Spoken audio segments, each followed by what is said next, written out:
إن الحمد لله نحمده ونستعينه ونستغفره ونعوذ بالله من شرور أنفسنا ومن سيئات أعمالنا ما يهدي الله فلا مضل له وما يضلل فلا هادي له وأشهد أن لا إله إلا الله وحده لا شريك له وأن محمدا عبده ورسوله. طيب, ce que je voulais faire, Inch'Allah, c'est parler un petit peu de Mecca. Plus précisément, le Masjid al-Haram et la Kaaba. C'est des affaires historiques, des sujets qui ont un lien avec l'histoire, bien sûr, mais qui ont surtout un lien avec la religion.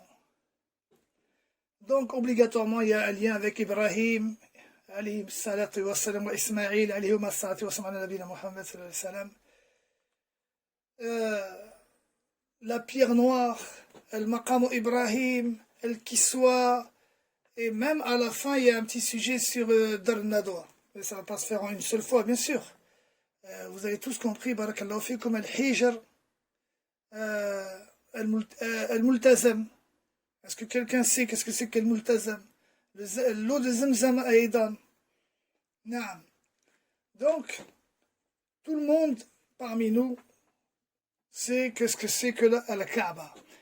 Les salafs disaient, la Kaaba, ça veut dire le cube. Il y a une petite divergence à ce sujet, mais à la base, le plus connu, c'est que ça sous-entend le cube. Voilà pourquoi on la nomme la Kaaba. La Mecque, c'est... Je vais rien vous apprendre quand je vous dis que c'est une terre haram, sacrée. Quand on parle de haram, c'est-à-dire sacré. Hein? Comme les mois sacrés. C'est une terre qui est plus aimée par Allah et par son messager. Allah Azzawajal a mis des sacralisations et le prophète sallallahu alayhi wa sallam a déclaré qu'il aimait beaucoup Mecca, mais qu'il a été contraint d'émigrer par obéissance à Allah Ta'ala. Rien que le fait que les musulmans, tous les musulmans, se tournent lorsqu'ils vont prier en direction de la Qibla, de la Kaaba, al-Masjid al-Haram, la mosquée sacrée, ça montre déjà la grande valeur que a cet endroit. Sans oublier, barakallahu fikum, al-Hajj. Naam. Allah Ta'ala nous a ordonné al-Hajj et l'Umrah. Parce qu'Allah Azzawajal dit wa atimmu al-Hajj wa al-Umrata lillah. Donc les savants disent, regardez l'ordre qui a été donné, c'est pas le Hajj faqat seulement, c'est aussi l'Umrah, wa atimmu al-Hajj wa al-Umrata lillah, et compléter le pèlerinage et ainsi que l'Umrah pour Allah. Donc les deux sont obligatoires. Mais celui qui va faire le pèlerinage de Mattu', celui-ci, c'est-à-dire avec le repos entre les deux, aura accompli les deux pèlerinages, le grand et le petit, barakallahu fikum. Donc, c'est dans cette terre sainte-là, où l'ange Djibril, il a révélé, où ils ont mis les limites. Comment on appelle cela, subhanallah? C'est comme des espèces de bases où les limites ont été placées du temps du prophète sallallahu alayhi wa sallam, qui les a fait mettre par les compagnons. On va le voir, Inch'Allah. J'ai oublié comment on dit en français. C'est comme des choses qui sont plantées au sol qui montrent les limites. Les mêmes que lorsqu'on construit un bâtiment ou une maison. Al-Muhim, c'est la terre sacrée. Tout ce qui est à l'intérieur est sous la protection d'Allah Ta'ala. Les arbres, les plantes, on n'a pas le droit de les arracher. Les animaux, les oiseaux qui y vivent dedans.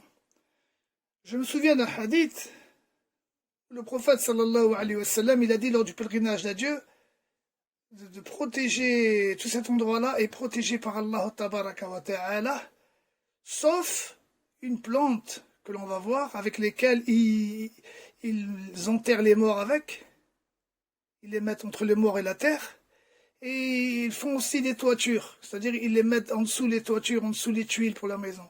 Sinon tous les autres, même les mauvaises herbes, même les arbres épineux, tout ça on ne touche pas. C'est sacré, c'est protégé par Allah tabaraka wa ta'ala, par la législation. Et aussi, barakallahu fikum, le fait que la prière à Mecca, elle a la valeur de 100 000 prières lorsqu'on l'a fait à Mecca par rapport à ailleurs. Oulala. Allah Ta'ala dit وَمَنْ دَخَلَهُ كَانَ آمِنًا. Celui qui y rentre est en sécurité. La uqsimu bihada al-balad. C'est quoi al-balad? C'est Mecca.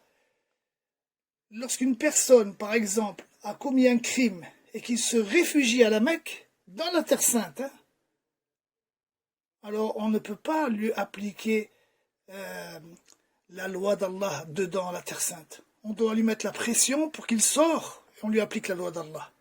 Mais s'il est rentré et il a mis, certains disent s'il a fait le crime à l'intérieur de la Terre Sainte ou il est rentré pour faire le crime à la Terre Sainte, là dans ce cas-là, oui. Dans ce cas-là, il n'y a plus rien que le retient, il n'est plus en sécurité, bien sûr. Il y a un hadith qui est rapporté par Ka'b, radiallahu anhu, qui rapporte que Rasulullah sallallahu alayhi wa sallam a dit Allah a préféré sur toutes les terres, sur tous les terres, les lieux, c'est la plus aimée d'Allah, c'est al-balad al-haram.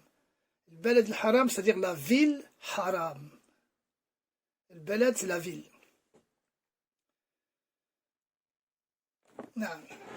Il y a aussi d'autres fawaïd au sujet de la Terre Sainte que l'on va voir au fur et à mesure.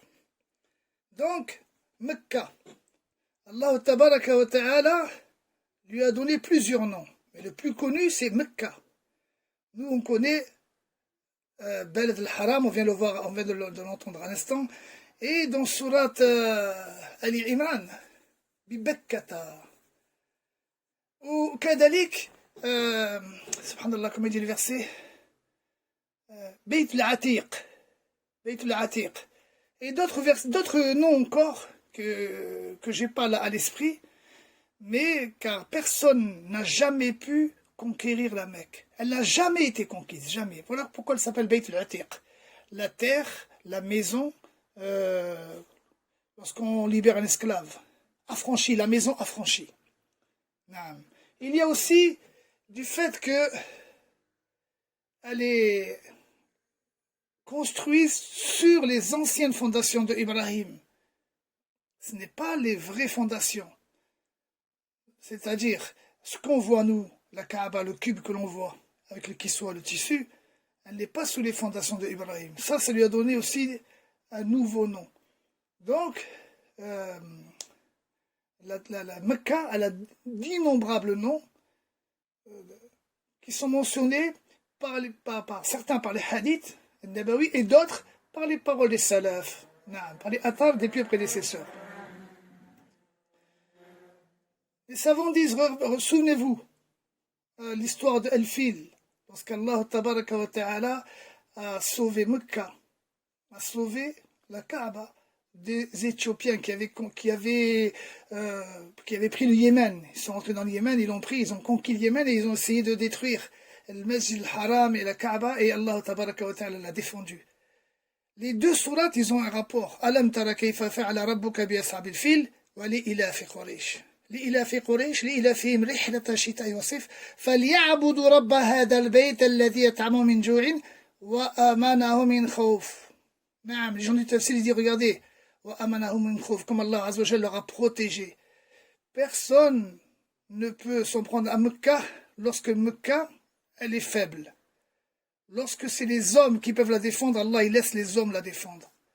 Mais lorsqu'il n'y a plus d'hommes pour la défendre, c'est Allah lui-même qui la défend. Et c'est ce qui s'est passé avec Ashab al-Fil. Sauf à la fin des temps. À la fin des temps, il se passera une chose très grave. Mais ça sera quand les gens ne diront plus Allah, Allah. Le mot Allah, Allah ne sera plus dit. Et on le verra, bi'idnillah. Le premier qui avait... le terme, ça y m'est revenu, c'est al-Ithir. Al-Ithir, voilà, subhanallah. En fait... le prophète d'Allah sallallahu alayhi wa sallam a dit tout est sacré, on ne doit rien arracher. Et l'Abbas a dit ya Rasulallah, sauf al-Ithir. Et le prophète sallallahu alayhi wa sallam a dit et sauf al-Ithir. Ça c'est une preuve que le prophète sallallahu alayhi wa sallam lui aussi il légifère. Il légifère mais avec l'ilham. C'est Allah qui lui insuffle cela. Si je crains pour ma communauté que c'est trop lourd, je leur ai ordonné de faire siwak avant chaque salat. Le prophète sallallahu alayhi wa sallam n'a pas dit Allah lui-même, donc il légifère. Et lorsque Abbas lui a dit ya Rasulallah, tu as ordonné de ne pas toucher aucune plante, ni lorsqu'on trouve de l'argent par terre, par exemple. On ne doit pas le ramasser, sauf si c'est pour chercher son propriétaire. Et il a dit, sallallahu alayhi wa sallam, aucune plante, aucun arbre, aucun animal. Et Abbas radiallahu anhu a dit, Ya Rasulallah, sauf l'idkhir. Et le messager d'Allah sallallahu alayhi wa sallam a dit, Naam, sauf l'idkhir. Rapporté par Al-Bukhari wa Muslim.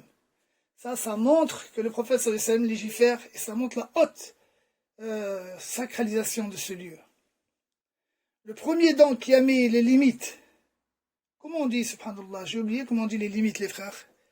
Quelqu'un peut m'aider, les limites c'est, subhanallah, ça va me revenir, ma'alish. C'est Ibrahim al-Khalil. Al-Khalil, qu'est-ce que ça veut dire que Al-Khalil? Al-Khalil, c'est un mot qui laisse entendre l'amour qui englobe tout le cœur. Et donc, il ne peut être que pour une personne. C'est pour ça que le messager d'Allah, si j'aurais pas pris Allah comme Khalil, j'aurais pris Abu Bakr. Tu ne peux pas avoir deux Khalil. L'amour que tu as envers cette personne, elle prend tout le cœur, elle ne laisse pas de place pour un autre. Donc, Allah, lui, c'est pas comme nous. Subhanahu wa ta'ala, bien au-dessus de tout ça. C'est Ibrahim al-Khalil, le bien-aimé d'Allah. Le terme que je cherchais, c'est les bornes, les bornes. C'est le premier qui a mis les bornes pour bien mettre les limites de la terre sainte. C'est Jibril qui lui a montré. Et quand Rasulullah sallallahu alayhi wa sallam, il a conquis la Mecque, le jour de l'Fath, alors il a envoyé certains compagnons, Asad al-Khuza'i, à leur tête, et ils ont remis les bornes là où ils devaient être. Puis, après, c'est Omar ibn Khattab qui les a remis aussi, qui a fait remettre les bornes dans les bons endroits où ils devaient être. Il avait bien sûr 4 bornes qui définissent bien clairement les limites du Masjid al-Haram. Al-Muhim. Allah tabaraka wa ta'ala, comme on l'a dit à l'instant, il a rendu Mecca haram, sacré. On n'y touche ni arbre, ni oiseau, ni quoi que ce soit. Celui qui trouve une somme d'argent ou une bourse, il ne doit la ramasser que pour chercher son propriétaire. Naam. Nous, le fait qu'on dit Al-Mekka al-Mukarrama, la Mecca la noble, il est une erreur de dire Médine al-Munawwara. Beaucoup de gens disent Médine al-Munawwara. Il n'y a pas de dalil sur ça. Et c'est même une erreur du fait que cela sous-entend que Mecca n'est pas Munawwara. D'après les savants du Hijaz, à leur tête, Cheikh al-Utaymin, rahimahullah ta'ala. Donc, Médine al-Munawwara, Madinat al-Munawwara, par exemple, ce n'est pas possible, n'est pas permis. Al-Hijr Ismaïl, cela n'a pas de base. Ils disent que Ismaïl a été enterré à l'intérieur. C'est faux. Lorsqu'ils ont creusé, ils ont reconstruit du temps de Zobir. On n'a jamais constaté d'anciennes sépultures ou de tombes ou de quoi que ce soit.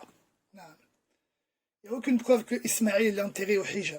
Le Hijr, c'est le demi-cercle qui tourne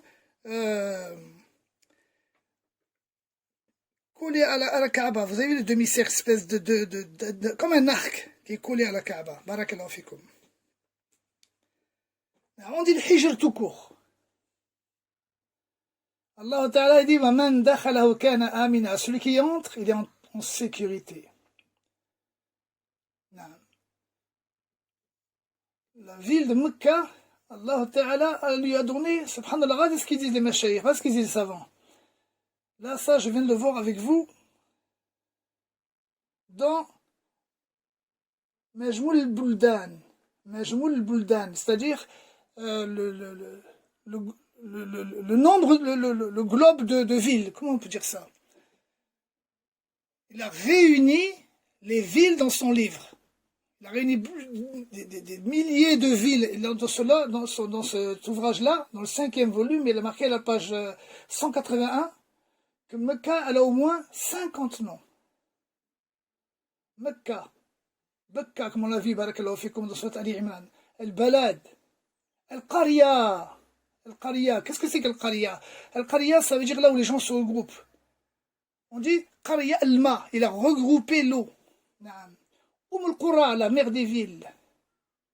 وهو الذي كف أيديهم عنكم وأيديهم عنهم ببطن مكة.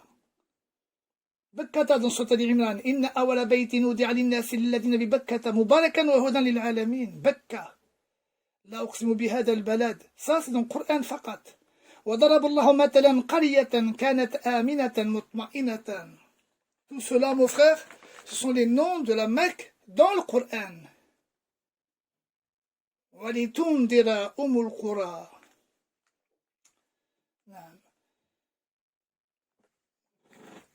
On a dans la sunna, ça je vais vous le passer, c'est-à-dire les hadiths qui montrent le degré supérieur que à Mecca dans la sunna. Parce que le prophète d'Allah sallallahu alayhi wa sallam a juré, Wallahi, tu es la meilleure terre d'Allah. Tu es la plus chère à mes yeux, dans le sens approximatif. Si je n'étais pas obligé de te quitter, je ne t'aurais jamais quitté. C'est-à-dire la Mecque, Mecca.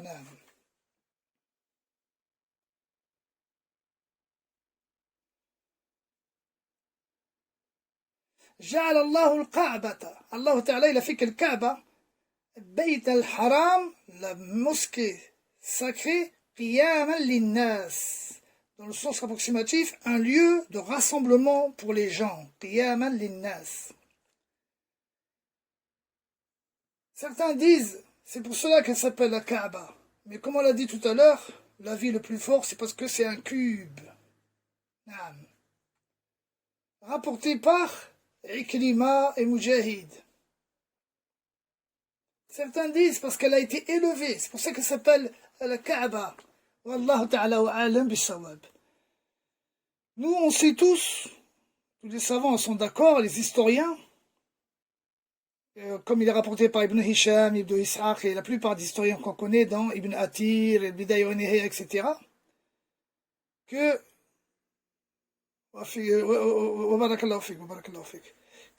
la Kaaba elle fut construite la première fois du temps d'Ibrahim. Et certains ils ont dit du temps d'Adam, mais il n'y a pas de preuve de ça.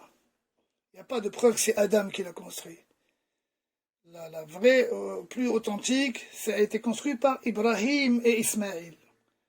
Lorsque l'épouse, la servante d'Ibrahim, Hajar, elle est arrivée avec son enfant et son mari, à l'endroit même du Hijr d'aujourd'hui, sous un arbre.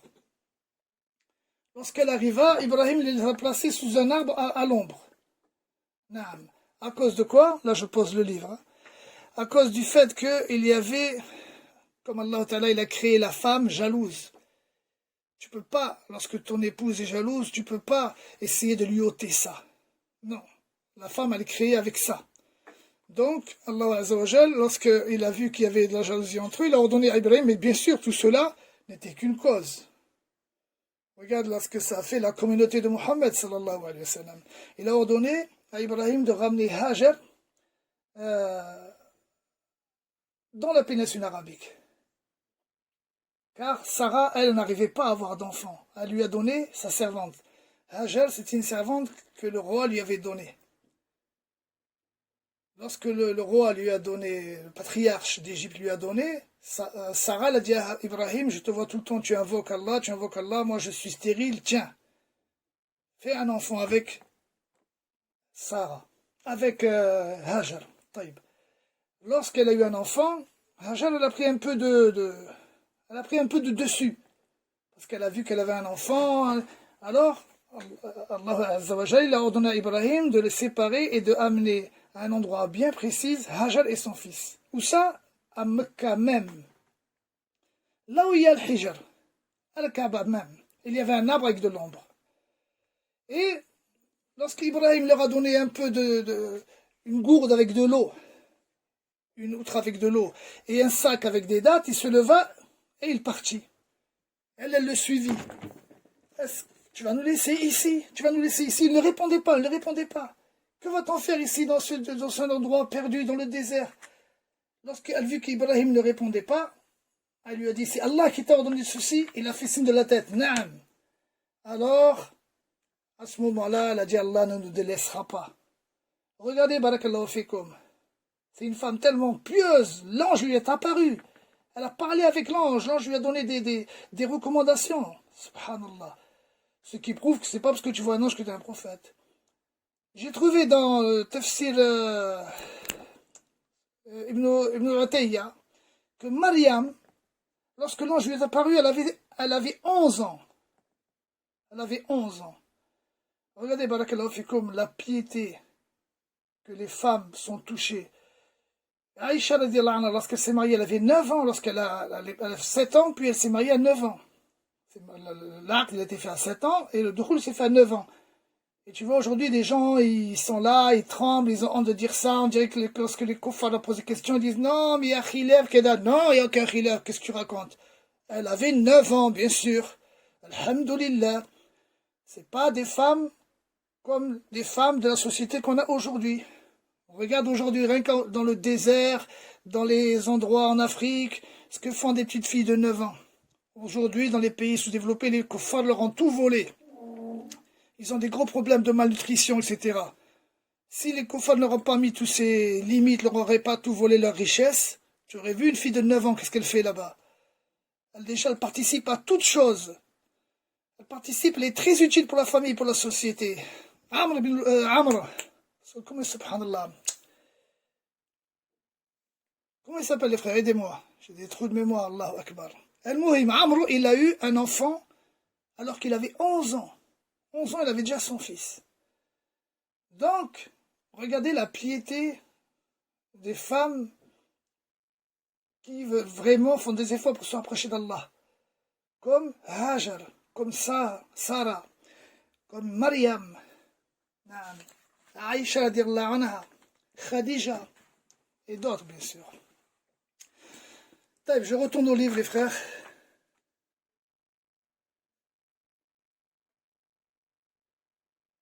Alors, Ibrahim les a laissés là-bas, et il revint, de temps en temps, il revint les visiter. Certains savants disent qu'il y avait, il était sous un buraq, l'animal que le prophète sallallahu alayhi wa sallam montait lorsqu'il a, Allah Ta'ala l'a fait voyager de nuit, min al-Masjid al-Haram ila al-Masjid al-Aqsa. Et il visitait son fils et son épouse, Hajar. Et un jour, il vint, Ismaïl était en train d'aiguiser une flèche sous un arbre, à côté du puits de Zemzem. C'est pas la peine que je vous raconte l'histoire de Zemzem, ce qui s'est passé, sinon on va pas... C'est-à-dire que lorsque Ismaïl commençait à avoir soif, Hajar était là, lui donnait... Hey, j'ai dit quoi? J'ai pas dit Borak, j'ai dit quoi? Subhanallah. Al-Muhim, lorsque Ismaïl avait soif et il commençait à s'étouffer, et Hajar commençait à paniquer, ne voulait plus le voir, tellement c'était difficile de voir son fils de cette manière-là, en train de souffrir. Elle a commencé à courir entre Safa et Marwa, 7 fois, comme vous le savez. Et l'ange lui est apparu. Elle a entendu un bruit, elle a dit maintenant que tu t'es fait entendre, tu peux nous aider dans le sens approximatif. Elle s'est tournée, elle a vu l'ange qui a tapé le sol, et là le Zemzem est sorti. Et l'ange lui a expliqué, lui a parlé, ce sera un prophète, une communauté immense. Et elle était là, elle entendait l'ange, elle le voyait. Puis elle a commencé à boucher le puits pour pas que toute l'eau sorte. Le hadith rapporte que Rasulullah sallallahu alayhi wa sallam a dit, si elle n'aurait pas fait ça dans le sens approximatif, ça aurait été un fleuve, Zemzem, au lieu d'être un puits. C'est une eau qui est interminable, jamais elle se tarit. Non, mais c'est pas le buraq que j'ai dit, je parle de le buraq, bien sûr. Non. L'animal qu'il avait, le prophète, lorsqu'il a été élevé et qu'il est parti jusqu'à la Masjid éloigné, le Masjid al-Aqsa. Lorsqu'il arriva à Ibrahim, parce que les gens, lorsqu'ils sont arrivés du Yémen, ils ont vu des oiseaux tournoyer dans le ciel. Cette histoire, on l'a vue, on l'a revue, voilà pourquoi je ne m'y attarde pas. Parce que ce n'est pas le but. Et lorsqu'ils ont vu les oiseaux tournoyer dans le ciel, ils ont dit, subhanallah, on n'a jamais vu constater de l'eau dans cet endroit. Ils sont allés, ils ont trouvé Ismaïl avec sa mère, ils ont demandé l'autorisation de prendre cette eau avec eux, elle a dit oui, mais elle ne vous appartient pas. Vous en buvez, vous en utilisez, mais vous ne la monopolisez pas. Ils ont dit d'accord. Et là, ils ont commencé à construire des maisons autour du puits de Zemzem, et c'est devenu Mecca. Aya Taïb. Alors, barakallahu fikoum, C'est là où la ville de Mecca a commencé à naître.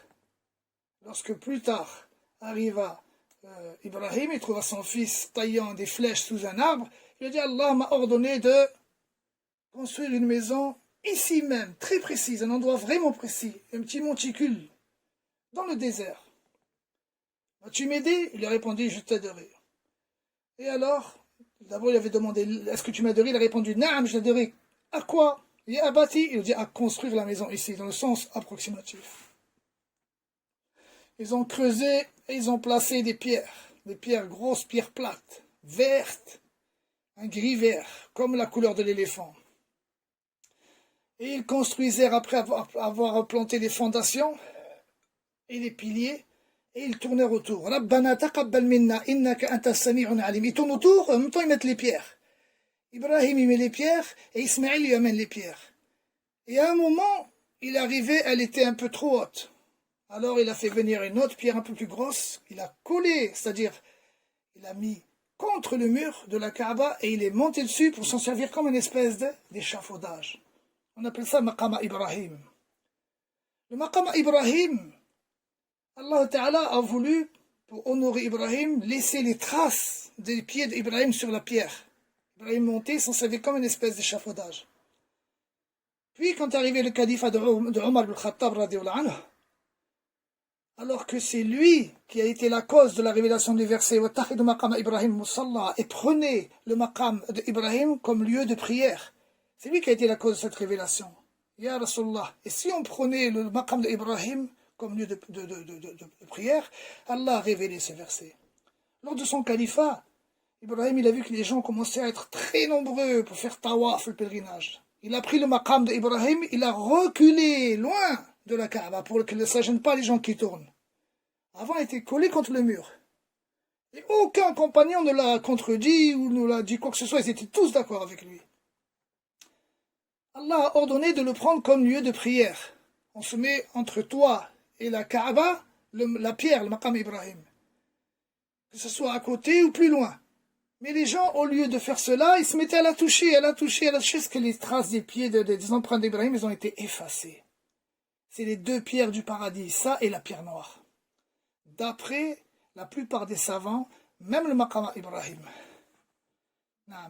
Mais, si je me souviens bien, ce n'est pas tous les savants qui sont d'accord là-dessus. Muhim, à force de la toucher, ils l'ont effacé. Alors qu'Allah, il n'aura pas ordonné de la toucher, il leur a donné de la prendre comme lieu de prière. Alors, c'est là où ils ont construit la Kaaba avec un niveau un peu plus haut que la taille d'un homme. Elle n'avait pas de plafond, elle n'avait pas de toit. Elle était rectangulaire. Elle n'est pas carrée comme aujourd'hui. Elle faisait peut-être 3 mètres, alors qu'aujourd'hui elle fait 15 mètres. Elle n'était pas carrée, elle était rectangulaire. C'est pour ça qu'on fait le hijr, le demi-cercle. Le demi-cercle là, on va le voir tout à l'heure si Allah nous le permet, sinon la prochaine fois.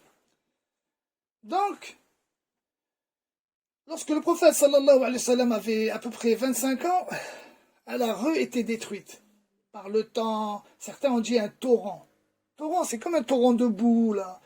Et d'autres ont dit par un incendie. Parce que parfois il a posé comme ça, les pierres, sans mortier. Et parfois il mettait du mortier, avec de la terre, avec de la paille, ça prend feu. El Mouhim, elle était dans un mauvais état, très faible. Et on a vu, nous, l'histoire avec détail. On l'a vu avec détail, si vous vous souvenez bien. Ils ont décidé de la reconstruire.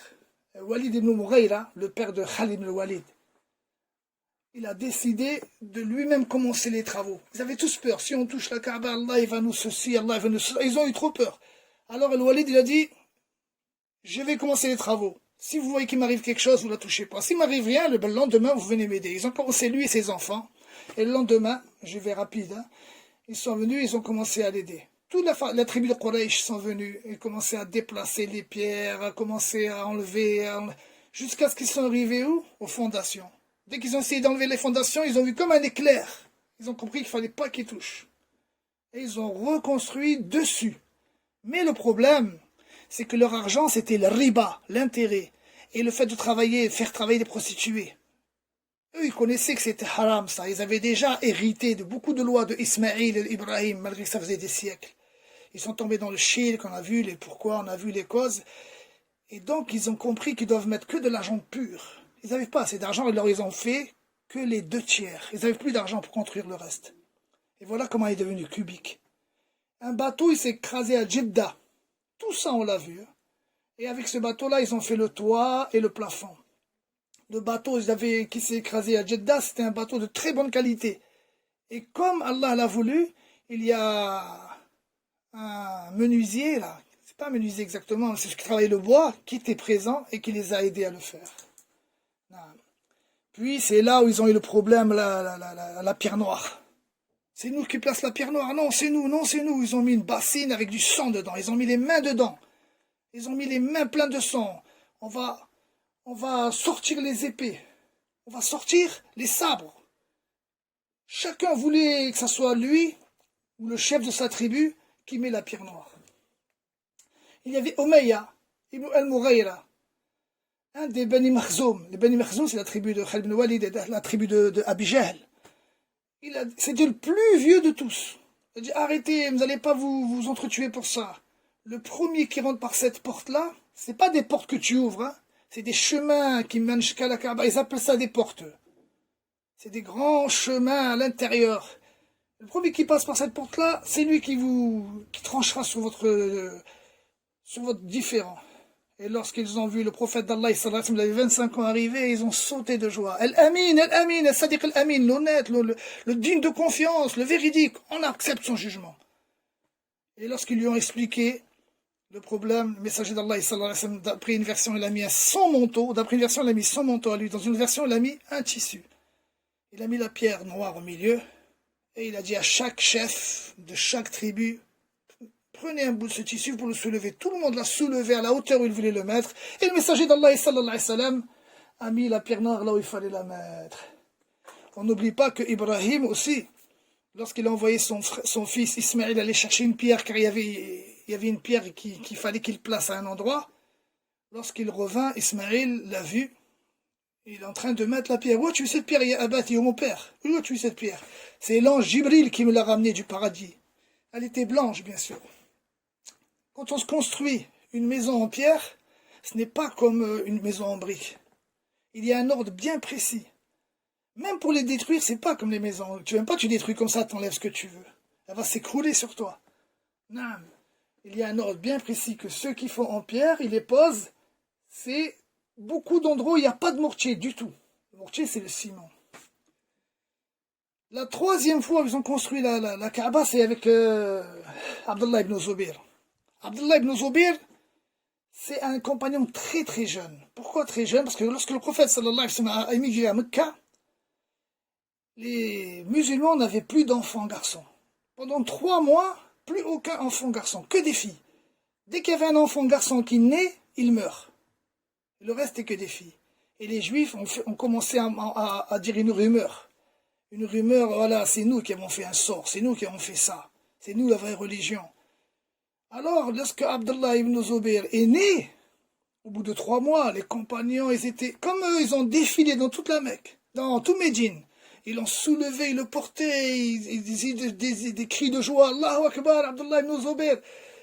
C'est son épouse qui a émigré, qui est arrivée à Mecca, elle était enceinte. Et c'est là où, barakallahu fikum, où les compagnons ont sauté de joie, ont crié des cris de joie. Et lorsqu'il a eu ce problème que l'on va citer à l'instant, dans quelques instants, Abdullah ibn Zubayr, il a été tué. Il a été tué, son cadavre, il sentait bon, son corps, il avait une très bonne odeur. Et les gens, lorsqu'ils l'ont tué, les gens qui l'ont tué ont sauté de joie, ont crié de joie, avec le Hajjaj. Alors, Abdullah ibn Omar, il a dit, les gens qui ont crié de joie lors de la naissance de Abdullah ibn Zubayr sont meilleurs que les gens qui ont crié de joie lors de sa mort. Ça veut tout dire, subhanallah. Cette phrase-là, elle est Allahumma barik. Elle est pleine de bénédictions, cette phrase. Non seulement c'est des compagnons, mais en plus de ça, ça veut dire aussi que sa naissance, elle est bien meilleure que sa mort. Donc, ce que Abdullah ibn Zubayr, il a vu que le fils de Muawiyah, il a pris le pouvoir, il a refusé de donner le pacte d'allégeance. Le bay'a. Qu'est-ce qu'il a fait? Il a pris ces hommes qu'il avait, un groupe d'hommes qu'il avait avec lui, il s'est échappé, il est allé jusqu'à Mecca, il s'est réfugié à Mecca. D'accord? Alors, il avait peur, bien sûr, que le Yazid ibn Muawiyah lui envoie une armée, il les massacre, etc. Qu'est-ce qu'il a fait? Il est allé se réfugier à la Mecque. Et lorsqu'il s'est réfugié à la Mecque, il s'est passé des événements. L'armée, elle est venue, lui, ils se sont barricadés, etc. Et puis après, lorsqu'il y a eu un événement, ils ont été obligés de rebrousser chemin et de retourner chez le calife. En fait, c'est le gouverneur qui était mort. Le gouverneur, il est mort, qu'est-ce qu'ils ont fait? Ils sont retournés chez le calife. Alors, Abdullah ibn Zubayr, il a dit à ceux qui étaient encore présents parmi l'armée, qui sont restés, etc., et parmi les gens de la ville, regardez la Kaaba comme elle est. Une femme, elle est venue mettre de l'encens, elle a pris feu, elle est devenue... Un oiseau, il ne peut pas se poser dessus. Si un oiseau il se pose dessus, elle s'écroule. Venez, on la reconstruit bien, venez, on la refait propre. Ils ont dit non, ils n'ont pas voulu. Même Abdullah ibn Abbas, il a dit non, ne la touchez pas. Abdullah ibn Zubayr, il a dit Wallah, ça serait votre propre maison, vous ne l'aurez pas laissé comme ça. Il a décidé, lui, ceux qui étaient avec lui, ils ont décidé de la reconstruire. Alors ils l'ont détruite comme il faut, et l'ont reconstruit, mais comme il avait fait Ibrahim, rectangle. Ibrahim, lui, il avait fait rectangle avec 2 portes, une devant, une derrière. C'est le prophète d'Allah sallallahu alayhi wa sallam qui avait dit ça à Aïcha. Si ta communauté n'était pas jeune dans la conversion, c'est-à-dire ils venaient juste de se convertir à l'islam, j'ai peur que si je fais ça, ça va ften certains gens, il y aura des fitna, ils vont voir des... Alors il a laissé comme ça. Et Abdullah ibn Zubayr, il a décidé de la refaire comme il avait dit le prophète sallallahu alayhi wa sallam, sur les fondations de Ibrahim. Et là, il a mis les portes au ras du sol, une par un autre qui rentre par devant et l'autre qui sort par derrière. Comme les gens, ils rentrent et ils ressortent, ils font tawaf et à la fin ils rentrent et ils ressortent. Et il l'a fait, comme j'ai dit, rectangulaire, bien long. Le hijr, il n'y a plus de hijr. À la place du hijr, c'est quoi? C'est la Kaaba elle-même. Parce que les Quraysh, ils avaient fait ça parce qu'ils n'avaient pas d'argent, eux. Ils ne voulaient pas mettre de l'argent haram dans la Kaaba. Alors, Ibn Zubayr, il a mis l'argent, il a mis tout ce qu'il fallait. Ils étaient très nombreux. C'est à cause, voilà, c'est barakallahu fikoum, ça s'est passé à l'an 64. Hein. C'est à cause du mortier qui avait de la paille dedans. Le mortier, il était très facile de brûler. Alors, lorsque Abdullah ibn Zubayr a terminé la Kaaba, etc., plus tard, il a été tué. Et lorsqu'il a été tué, les informations ils sont arrivées au calife, ils lui ont dit voilà, ceci est une bid'a. Regarde ce qu'il a fait, il a fait longue, etc.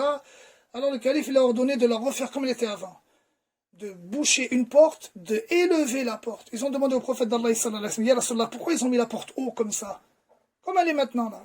Le messager d'Allah sallallahu alayhi wa sallam a dit dans le hadith authentique, c'est pour qu'ils font rentrer qui ils veulent et ils ne laissent pas rentrer qui ils veulent.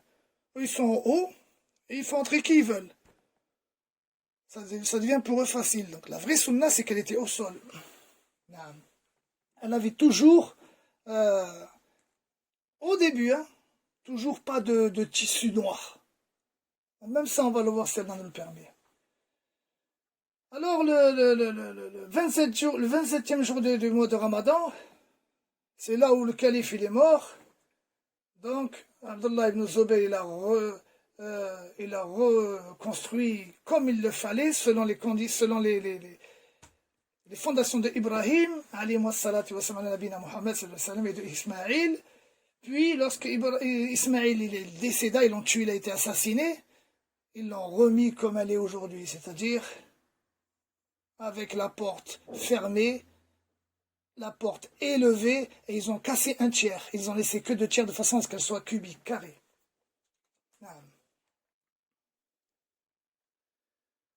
Là, le hadith, il est là, masha'Allah, il est rapporté par Al-Bukhari et Muslim. Pourquoi ils ont élevé la porte, ya Rasulallah? Aïcha qui pose la question. C'est ton peuple, de façon à ce qu'ils acceptent et refusent d'entrer qui ils veulent, dans le sens approximatif.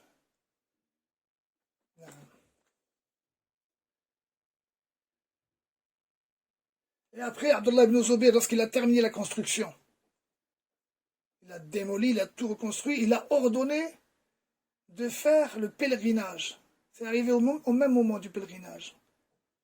Il a mis un tissu, je crois que ce tissu-là, c'est le tissu égyptien, si je me souviens bien. Il s'appelle Kibati, tout blanc. Il a fait mettre ce tissu-là, et il les a ordonnés de tous aller à Tan'im pour faire le Umrah. Et lui-même, il a ramené des vaches, des chameaux, et les a sacrifiés. Et chacun prenait ce qu'il pouvait. Il a ordonné que ceux qui peuvent amener des chameaux et des vaches, qu'ils l'amènent. Sinon, ne serait-ce qu'un mouton. C'est devenu vraiment des moments de fête, vraiment des moments de joie. Et chacun c'est-à-dire appliquer les rites, manasik de l'Umrah, en remerciant Allah, tabaraka wa ta'ala, adorant Allah, invoquant Allah. Et il n'y a jamais eu un jour comme celui-ci où il y a eu autant d'esclaves qui a été affranchis, autant de aumônes, autant de sadaqa, autant de biens qui a été donné. C'est vraiment un jour qui a marqué les gens de Mecca à cette époque-là, ce jour-là. Et en fait, il faut savoir une chose qu'il faut se souvenir très important, de ne pas oublier. On sait que le messager d'Allah, sallallahu alayhi wa sallam, ne touchait que les deux coins de la Kaaba quand il faisait tawaf. Il touchait le premier coin et le deuxième. Il ne touchait pas les coins où il y a le hijr. Pourquoi? Parce que ce ne sont pas les vrais coins. Lorsqu'ils l'ont construit comme il fallait, Abdullah ibn Zubayr, il a fait tawaf et il a touché les quatre coins. Et il a dit, ces deux coins-là, les deux coins du Shem et l'ouest, c'est là qu'a été les vrais coins sur les fondations d'Ibrahim. Et certains savants, pas tous, mais certains disent, c'est pour cela que Rasulullah sallallahu alayhi wa sallam ne touchait pas les deux autres coins. Parce que ce n'était pas cela les vrais coins. Les vrais coins, c'était après le hijab. Est-ce que vous avez compris, mes frères? Naam. Et lorsqu'Abdul Malik bin Marwan, il a entendu cela, ils lui ont dit c'est une bid'a, il a décidé de la recasser, mais lorsqu'ils lui ont rapporté le hadith d'Aïcha, parce que lui, il a ordonné à Al-Hajjaj de tout casser et de le remettre comme avant. Il a dit reconstruisez-la. Et là, Abdullah ibn Abbas leur a dit non, ne la touchez plus maintenant. Parce qu'Abdul Malik ibn Marwan, il a regretté. Il a cassé, mais il avait cru que c'était une bid'a. Lorsqu'ils ont informé le hadith d'Aïcha, qu'en fait, non, ce n'est pas une bid'a, au contraire, c'était ça, la vraie sunna. Alors là, il a regretté, mais Abdullah ibn Abbas ne les a pas laissés faire. Il était âgé, il était aveugle, et il avait beaucoup d'influence. Ne touchez pas sa sacralisation, al-an.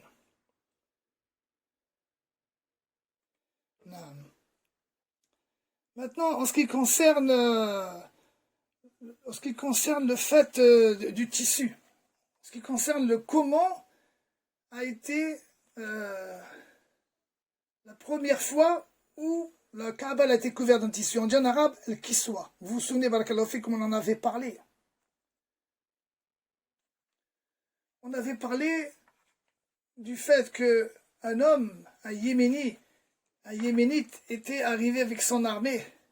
Vous vous souvenez, il est à la Médine, il a rencontré deux rabbins, tout cela, vous vous souvenez ou pas, mes frères? Alors, c'est là où, lorsqu'il s'est endormi à Mecca, il a rêvé qu'il devait couvrir la Kaaba. C'est la première fois où la Kaaba a été couverte. Ça montre sa sainteté. C'est pour ça aujourd'hui on voit des associateurs, des mouchriks qui font pareil sur les tombes. Ils mettent un tissu sur les tombes. Tu rentres à l'intérieur du mausolée, tu rentres à l'intérieur et tu verras la tombe ou le cercueil couvert d'un tissu comme la Kaaba. Wal'iyadu billah. Ça, c'est propre à la Kaaba. On va voir normalement dans les détails. Nous, on a déjà vu ça, mais on va le revoir, bi'idnillah. El-Muhim. On sait que la Kaaba, Allah tabaraka wa ta'ala la protège. Personne ne peut la toucher tant que il y a le tawhid, tant qu'il y a la parole de la ilaha illallah sur terre. Mais à la fin des temps, elle sera détruite. De Suwayqatan, celui qui a deux... Suwayqatan, c'est saq. Saq, ça veut dire le tibia. Celui qui a deux tibias faibles. Ou alors deux tibias minces. Ou alors on peut traduire par deux tibias petits. Suwayqatan. C'est un Abyssinie. Un de l'Afrique. quelqu'un qui vient de l'Abyssinie, qui aura des jambes frêles, et rapporté le hadith par Ali ibn Abi Talib. Faites beaucoup de tawaf. Profitez de faire beaucoup de tawaf. Écoutez, subhanallah. Avant que personne ne pourra la défendre. C'est comme si je le vois devant moi. Je le vois, il a une petite tête. Il dit le messager d'Allah, il a 2 petites oreilles. Il a une pelle et il enlève les pierres de la Kaaba une par une. C'est comme si je le voyais devant moi, avec ses jambes arrondies. Il arrache les pierres une après l'autre. Certains savants disent, en authentifiant un hadith, qu'ils vont les jeter à la mer, ces pierres. Les pierres de la Kaaba. Ce sera un moment où il n'y aura plus de la ilaha illallah sur terre. Certains ont dit, Naam, on a entendu nos parents dire la ilaha illallah, on le répète, mais on ne sait pas ce que ça veut dire. Même tant qu'il y aura eux, la Kaaba ne sera pas touchée. Pourtant, ils ne savent même pas ce que ça veut dire. Et quand viendra la génération d'après eux, plus tard, alors là, elle sera détruite, pierre après pierre. Naam. Il y a un hadith rapporté par Sa'id ibn Sam'an, qu'il a entendu Abu Huraira radiallahu anhu, qu'il a dit que Abu Qatada, que Rasulullah sallallahu alayhi wa sallam a dit, il sera fait el-bay'a à quelqu'un juste à côté de el-rukn et le maqama Ibrahim. Personne ne pourra transgresser la sainteté, la sacralisation de cette maison, à part ces gens-là. Ils vont violer la sacralisation de cette maison-là. Et c'est ça que ce sera la première chose qui va la détruire. Après ça, on ne pourra pas éviter la destruction de la Kaaba. Les gens de l'Abyssinie, c'est l'Éthiopie, hein, c'est ça, c'est l'Éthiopie actuelle. Ils vont venir et ils vont la détruire, mais d'une façon qu'on ne pourra plus jamais la reconstruire. Et c'est eux qui vont déterrer le trésor de la Kaaba. Car il y a un trésor en dessous de la Kaaba, comme vous le savez, barakallahu fikum. Le fait que le hadith que le prophète sallallahu alayhi wa sallam a dit la Kaaba est protégée, tout, c'est pas contradictoire, je vous le répète. Pourquoi? Parce que c'est à la fin des temps. Allah, il protège la Kaaba tant qu'il y a la ilaha illallah. Même Ibn Hajar dans Fath al-Bari aussi, il en a parlé. Lorsqu'il a dit que lorsque la Kaaba sera détruite, il y aura des attaques, Allah les fera périr. Rappelez-vous le hadith, mes frères, ceux qui viendront, une armée entière viendront, Allah les fera tous périr. Aïcha a dit à Rasulullah, il y aura parmi eux des gens innocents, il y aura parmi eux des marchands, des commerçants. Le hadith rapporte que Rasulullah a dit, Naam, il y fera tous périr et chacun sera ressuscité par rapport à sa niya. Ce qui montre que la vie, elle n'a pas beaucoup d'importance pour Allah. Car ils seront tous péris, mais ils renaîtront, seront ressuscités par rapport à leur niya. Mais on voit qu'Allah ne les laisseront pas acquérir, ou ne laisseront pas aller jusqu'à la masjid al-Haram, la mosquée sainte. Mais ce jour-là, lorsque plus personne dira la ilaha illallah, alors là, ils y arriveront. Allah va les laisser, va leur permettre. Il n'y aura plus de Allah sur terre. Et ça, c'est le hadith rapporté par Sa'id ibn Sam'an.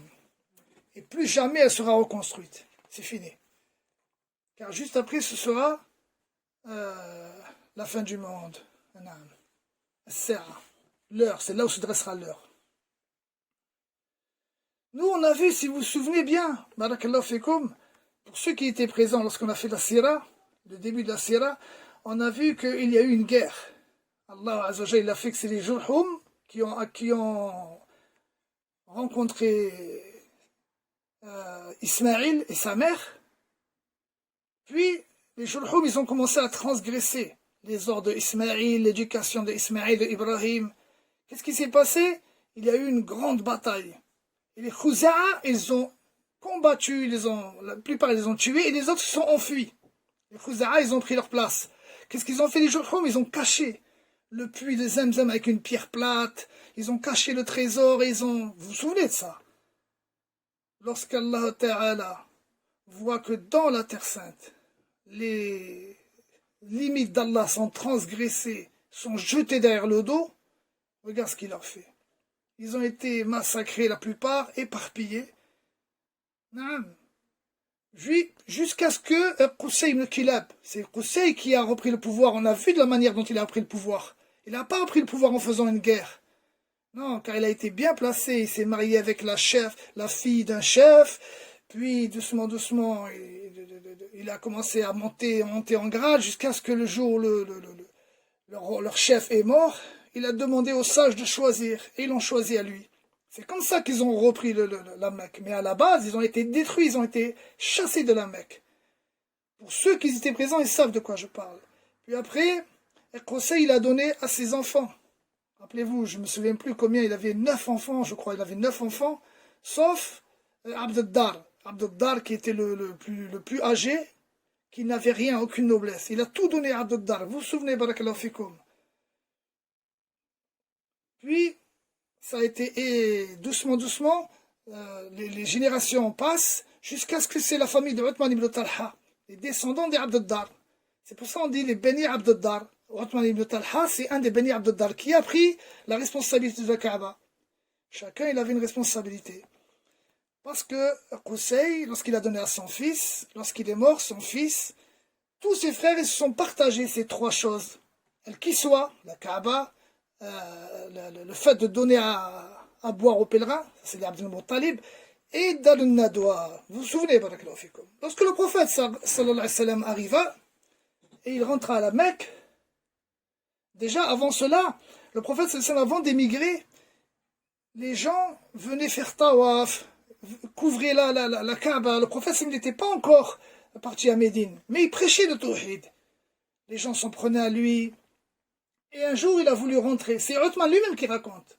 Uthman ibn Talha dit un jour que le prophète, sallallahu alayhi wa sallam, il devait avoir dans les 40 et quelques années, avant qu'il émigre, il a voulu rentrer avec les autres, à l'intérieur de la Kaaba. Et moi, je ne l'ai pas laissé. Et je l'ai un peu ennuyé. Le prophète, sallallahu alayhi wa sallam, en gardant le bon comportement, il a dit, à Uthman, peut-être qu'un jour, tu verras ces clés dans ma main. Et je la donnerai à qui je voudrais. Et là, Uthman, il a été touché dans son cœur. Il a dit, ce jour-là, Quraysh sera humilié, condamné. Il a dit, non, au contraire. Le prophète a répondu, sallallahu alayhi wa sallam, j'aime pas trop les termes prophètes, hein. Le messager a répondu, au contraire, elle sera honorée. Et lorsqu'il a dit ça, je l'ai laissé rentrer. Le prophète est rentré à l'intérieur, le messager est rentré à l'intérieur de la Kaaba, et Uthman, il commence à méditer et à penser. Il a dit, je sais que ces choses-là qu'il a dit, un jour se produira. Un jour, ça se passera comme il a dit. Le jour où le messager d'Allah, sallallahu alayhi wa sallam, est arrivé à Mecca, le jour de Fath. C'est une longue histoire, hein, je ne peux pas tout raconter, mais subhanallah. Il est rentré à Mecca. Uthman avait embrassé l'islam, mais sa mère, non. Il est arrivé devant la Kaaba, il a dit à Uthman, amène la clé. C'est sa mère qui l'avait. Uthman a demandé à sa mère, elle ne voulait pas, elle ne voulait pas. Omar, il a commencé à crier, la clé. Ils l'ont jeté par la fenêtre. Et le prophète sallallahu alayhi wa sallam l'a pris. D'abord, c'est Uthman, qui l'a pris. C'est Uthman qui l'a pris, avant de la donner au prophète, sallallahu alayhi wa sallam, avant de la donner au messager d'Allah. Et lorsqu'il y allait pour la donner au messager, l'Abbas a dit, Rasulallah, donne-moi-la à moi. Uthman, il a hésité. Il a voulu le redonner une deuxième fois, il lui a dit, le prophète lui disait, le messager lui disait, Uthman, donne-moi la clé. Il hésitait quand il entendait Abbas dire, donne-moi-la à moi, et Rasulallah, donne-moi-la, c'est-à-dire, donne-moi la responsabilité de la Kaaba, c'est moi qui détiens la responsabilité de la Kaaba. Alors Uthman a hésité, il lui a dit, donne-moi-la si tu crois en Allah le jour dernier, il lui a donné. Et là, Allah, tabaraka wa ta'ala, lorsque le messager est rentré, il a prié à l'intérieur, etc. Et lorsqu'il avait les clés dans la main, il s'est tenu devant la porte comme ça, il a fait le discours. Lorsqu'il fallait rendre la clé, Allah lui a révélé, Allah vous ordonne, vous commande, vous ordonne de rendre l'amana à ses propriétaires. Il a appelé Uthman, sallallahu alayhi wa sallam, il a dit, tiens, prends la clé de la Kaaba. Et c'est là où il a dit, dans le sens approximatif, celui qui vous le prend sera un injuste, celui qui vous la prend sera un injuste, celui qui vous la prend sera un injuste. Naam, Uthman, Ibn Talha, c'est pas Uthman ibn Affan, ça n'a rien à voir. Hein. Il a continué donc à être responsable et de prendre soin de la Kaaba. Puis après, il le passa à son frère, Allah Ta'ala alam, à son frère. Naam. Puis, il lui donna aux descendants et aux descendants et aux descendants jusqu'à aujourd'hui. C'est les Beni Sheiba. Jusqu'à aujourd'hui, c'est les Beni Sheiba qui la tiennent. Et même lorsque le roi lui-même veut rentrer, il va demander aux Beni Sheiba de lui ouvrir la porte. Taïb les frères, on verra la suite. Bi'idnillah. Tous ces événements-là sont des faits historiques. Il appartient à tout un chacun de connaître tout ça, de réviser tout ça. Non, car ça fait partie des bases aussi de ta religion. Comment Allah tabaraka wa ta'ala a légiféré cela? Qu'est-ce que le pèlerinage? Qu'est-ce que la Kaaba? Qu'est-ce que la mosquée c'est? Comment a-t-elle été? Et qu'est-ce qu'elle a été? Et qu'est-ce qu'elle deviendra à la fin des temps? Wa sallallahu tawfiq. Wa jazakumullahu khair pour votre patience, mes frères.